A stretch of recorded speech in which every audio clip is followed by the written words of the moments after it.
today I want to talk about four different things how I became more confident and just like better at living life, I suppose. Patience, body language, caring for someone else without losing yourself, and being present because no amount of time you spend with your dog will be enough. Let's talk about patience. The first and only thing we all think about when we say or think of the word puppy is cute. Cute, cute, cute. Poku is a lot of things, and cute is like third or fourth on the list. As you can imagine, high energy shepherd breeds are one thing, but when they are a puppy, their energy and everything they want to do, it just goes through the roof. First thing you have to do is be incredibly patient for a puppy like that, because they want to chew on every single thing. Even if you have puppy proofed the corners of the walls, you have removed just about anything that you can think of, they will find things to chew. That little knob on the door spring so that the door doesn't hit the wall, he like chewed and took off a lot of these in the house, and it took me a while to realize. So when he did that the second time, he didn't ingest them because I was watching him all the time. But when he did that the second time, I took them off from every single room. It's little things like that you have to pay attention to, and you have to be really patient with them, because even though I would say he's like 99% potty trained and everything, and he tells us when he needs to go, he sometimes still has accidents in the home. And you know why? Because he's bored. I can tell.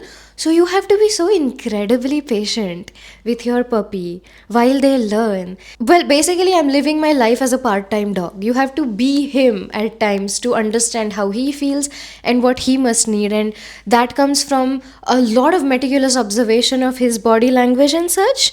Him yawning excessively, it doesn't always mean he's sleepy. Right now I know it's sleep, but it doesn't always mean sleep, for example.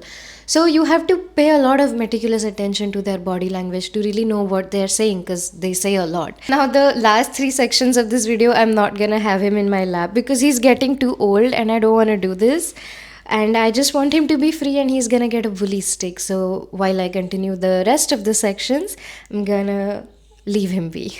Stay. Yeah, good boy, good boy. You know what's interesting about the patience thing? I was told that whatever I am, genetically speaking, is what is set in stone. That being impatient and angry and a little insane is what my genetic predisposition is, and that's just what I am destined to be. So I was told my whole life that yeah, you're just impatient like your family. But in general, as it turns out, I'm chill. I'm not that impatient. I'm not the most patient person either. But taking care of him like a little puppy, it really reveals whether you are patient or not. And again, I'm not the most patient person in the world. For example, this breed, they like to shout at times. You know how huskies howl?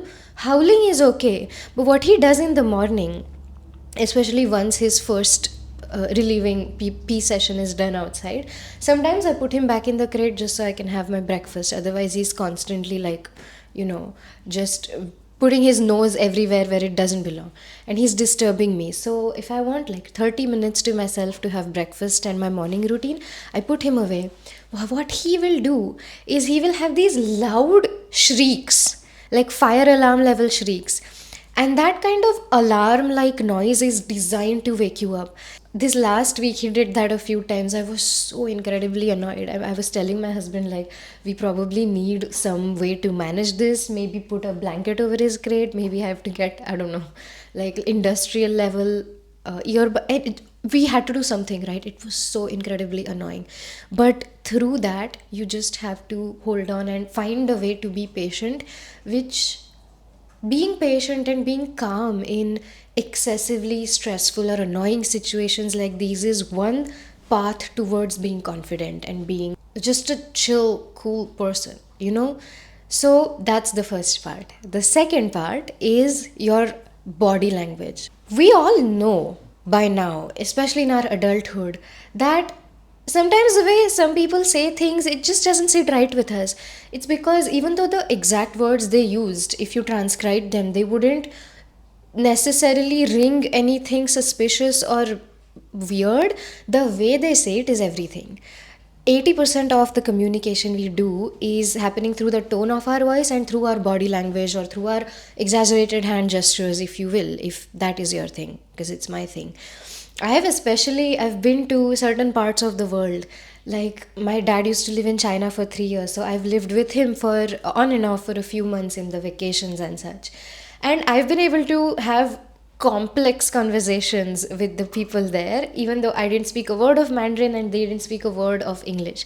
I still was able to shop and negotiate prices with a calculator through these exaggerated hand gestures. This one time I wanted to buy a shirt or t-shirt or something, and no, I think it was a skirt. It was really beautiful, like checkered beige colored skirt, a coffee beige checks. And this woman told me, this size that I have is too big for you. I have a smaller size, but it's in the back. Can you wait? And she said that entirely in Mandarin, and I had no business understanding any of that, but I understood her perfectly from the context and from her body language. That is how important body language is to all of our communications. In fact, a lot of times, this friend of mine said to me that you can be mean, you can be evil if you want to be, and I'm like, what? I'm not that evil. And he's like, I know you choose to be kind and you choose to be nice, but you can be. And he was like, it really depends on how you say it. I'm like, okay, I guess. But with him especially, the body language thing, it is the only thing that matters at first. A 8-week old or a 10-week old puppy is not going to understand the word sit or the word no as much as he will understand your orientation and the thing that your hands are doing and your eye contact and whether your shoulders are up or down, because to them it's clear whether you are relaxed or not. So at in the first few weeks itself, when I made a vlog about this too, he understood through mimicking my body language when I needed him to go and when I needed him to freeze, which is like stay. Right? And he was staying, and soon enough, actually, sooner than I would have expected, he understood what stay is. Once his body language with stay was sort of there, we started doing stay with treats. I think you saw it. Like, he will stay for a while, even if it's his favorite treat in front of him, if we ask him to. And that is because I had to be incredibly aware of my body language. At times, I wanted to do a routine with him, like a circuit training, sit, stay, down, roll over, paw, and boop. And each of these things has a little bit of a gesture or like a cue that I gave him for him to do that.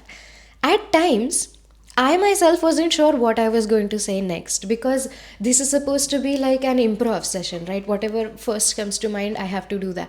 And our instinct is to speak with words, not necessarily with actions at times. But for a dog, words don't always matter, the actions or the cues matter more. So from that, in the second week itself of having him, I realized how incredibly accurate I needed to be and how sure of myself I needed to be with sit, no, down, no, roll over. I just had to find that confidence or that surety in my body language, if you will, because otherwise there was no successful communication between my little puppy and me. He was tiny. There are very few things he would respond to, treats and body language. Getting him, training him, he now knows. By his third month, he knew like 15 tricks. I'm not a dog trainer yet. I'm gonna work towards being at my local animal shelter. I'm just waiting for some appointments for training sessions to open up. But that communication through body language that I already knew of, that I strengthened more from being able to teach him stuff. It was so exhilarating and exciting for him to learn paw. Even though paw is not what he was naturally doing in the first few weeks, I don't even know how, but somehow my husband went for a jog. And by the time he came back in like an hour and a half or something, no, he went for work that day.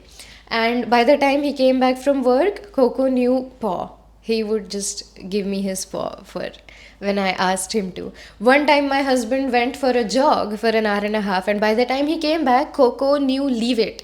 He knew leave it because you have to be incredibly sure of what exactly that cue is going to be. That seeps into your body. It doesn't just stay with you as a in a temporary dog training session. It seeps in through your personality, where you are incredibly confident everywhere you go, because what else would you be?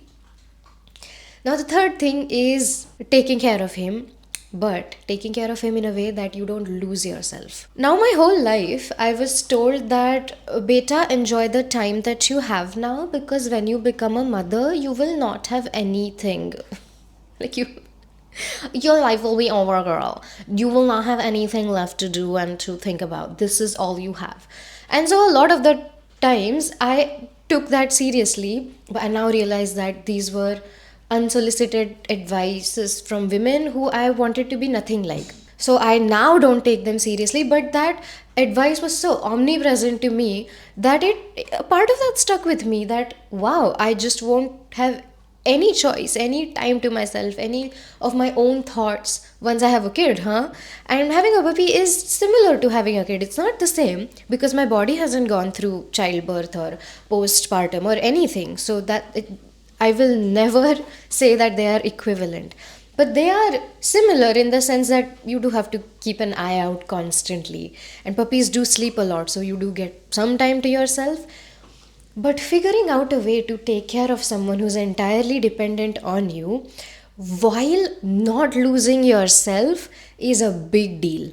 And I had to go against, or rather, I had to steamroll through all that advice I got growing up, that you will not have a life, girl, like your life is over. I had to steamroll through all of that to find a way. And as it turns out, it's not that hard to find a way.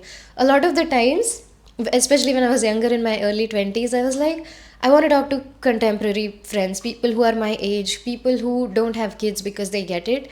And at the time, I had this weird, like, image in my head that married people and married people with kids are boring. This is wrong, by the way. But at the time, I thought that. Because in India, growing up, a lot of the people that I'd known who were married and with kids only spoke about their spouse, and they only spoke about their kids. In fact, in my friend circle, I have some incredible women as friends, and now they are mothers. They are very good mothers. They are so funny and kind, and they have a sense of self. And I talk to them at times like, hey, it's not true, right? Like, having a kid doesn't destroy your life, right?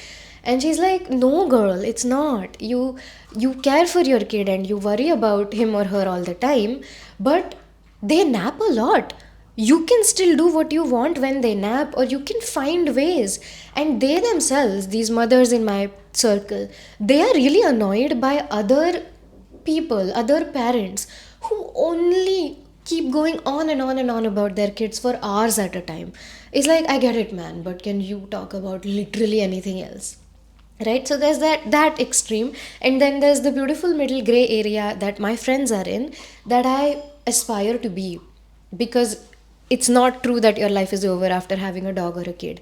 It is hectic, but you can still have a sense of your own self. You can still manage your time around when they sleep, because the first few months, at least, if not the year, first few months of their life, you signed up to take care of them through whatever. They are chaotic, especially this breed, like Australian shepherds, shepherd breeds in general. So finding a way to have your own thoughts. For example, whatever I do with my artistic endeavors, storytelling, as it turns out, is at the heart of it. Podcasting or vlogging or writing on my Substack, which I have, by the way, or just the occasional impressionist painting, which I am not very consistent with, but I like to do. These are all ways of me trying to capture something that I saw, a thought or an insight that I had, or the beauty in some trees, or the gesture that they had that was weird, that made me feel like the tree had a personality like that of a person. I want to capture that and document that and sort of communicate it to the world. Doing that has storytelling at its heart, and the good part about writing is you can write from your couch. You don't have to be at a construction site at a particular hour at a time. In fact, this was not my first choice of job that doesn't pay. I kind of have to invent these kinds of jobs for myself right now with the work permit situation. So I found time when he was sleeping, which they sleep a lot, babies sleep a lot, and dogs sleep a lot. And with dogs especially, because my body hasn't gone through childbirth, I could schedule enough time and sort of coordinate with my husband to go to the gym. I didn't go to the main gym where I usually go with the barbell squats and everything. I went to this little tiny gym where there were only free weights and a bench. You can get a full workout done with that too. I wasn't as consistent, but I went twice a week. Sometimes I went once a week. Sometimes I went on a walk. Like after 1 month of having him, I said like, hey, I haven't been on a walk in a while. I've only been to the gym to get some movement in. But if not, I had a walk pad. So there were things that I could still do. I didn't lose myself completely. And finding these little pockets of time that you know will compound, having that archival approach to what you do, knowing that the little things you do are equivalent to a grain of sand, and then 100 grains of sand still add a little something to your beach, I guess, of life, still counts.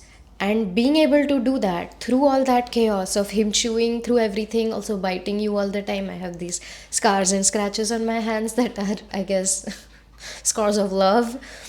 It's you are forced to do that despite all the advice you may have heard of, hey, motherhood destroys you. It doesn't necessarily.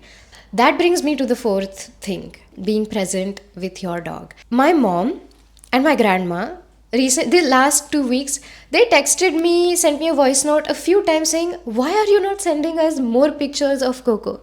And I was like, yeah, it's because I take more videos of him in my camera rather than my iPhone camera app. And so I don't have that many videos on me just to forward on WhatsApp. But you know what? You're right. I should send you more photos. And they like send us constantly, because if you send us a photo 1 month later, it's like he's grown up so fast. All that time went away and we didn't get to see him. I was like, it's true.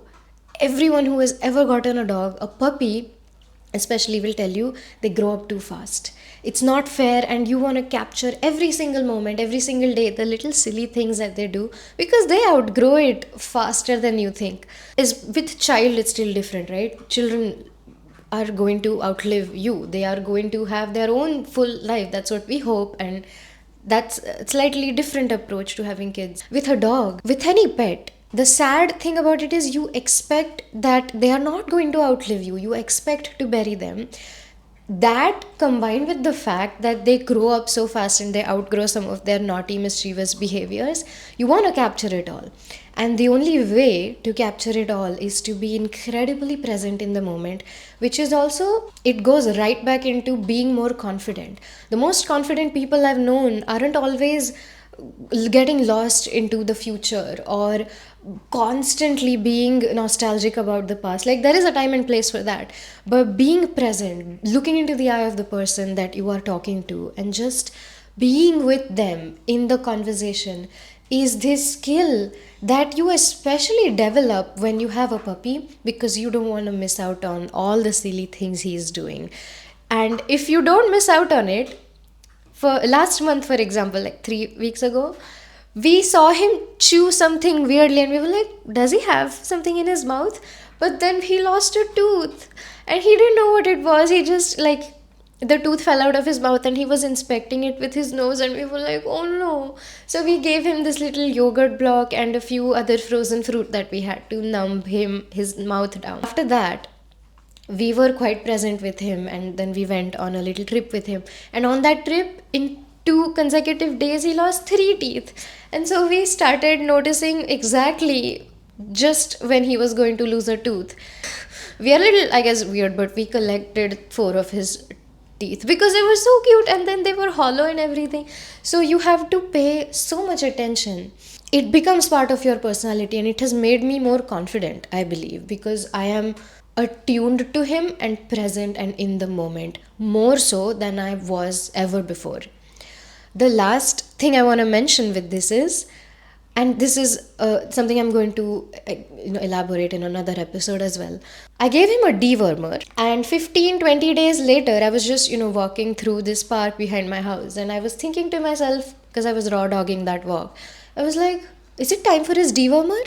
Because I saw a few dogs around me and I saw the grass that was, really tall behind. I was like, oh my god, ticks. What if I overthink a lot of bad worst case scenarios. I was like, oh my god, what if ticks get onto me and I get Lyme disease, and then 5 years of my life are gone from the symptoms? What if I never recover? Right? I was thinking of Lyme disease. And then I thought of that and I was like, dewormer. I have to give my dog a dewormer to avoid these random ticks from his fur getting onto me, I guess. I was like, did I just give him a dewormer? Why does it feel like I gave him that ages ago? Usually you say to each other and we say to ourselves, where did the time go, right? How is it 3 years later? It feels like 2 minutes ago. But those 15 days that I gave him a dewormer felt like a lifetime ago, which means time slowed down for me. I was like, I guess that's nice. Like, I have not had that time slow down for me since sixth grade of living. It's a whole another conversation, and I've written down a few points about that because I do want to talk about that. How to slow down time, right? But these are the consequences of being incredibly present with him. And just being present with him also means not scrolling a lot or not being online watching random stuff too much, because you would much rather, for entertainment, watch him and his cute little face and his fur and just teach him a little tricks than watch TV. For me, that has been a great way to live life and a better change than binging a stupid TV show like Scandal. Scandal is a fine TV show, but whenever the main love interest couple comes on screen, I'm so annoyed at them. And it's like, this is a better entertainment, a better way to live than that. So, all in all, if you are thinking of getting a puppy, hey, just don't just get it, right? Do your research. I try to put some information out there through my vlogs because I want to do my part in informing people what it's really like having an Aussie Shepherd, and I get very annoyed at him, but I love him more than I get annoyed at him. One of the good parts, if you're sure you're going to get a dog and if you can take care of him, one of the good things is it makes you confident. It makes you confident in these four ways. So if you have your own stories of how it changed your life for the better, not just in the vague umbrella term sense that my life is better now, if you have specific stories that you'd like to share, please do so, because I always want to hear about not just dogs, any pets. I just want to hear about pet owners and their experience and the silly, weird things that they do. And I will have a lot more stories because he's just the weirdness that keeps on giving more weird things. But today, this is where I end. And let me know in the comments what your stories are. Thanks for listening. Bye.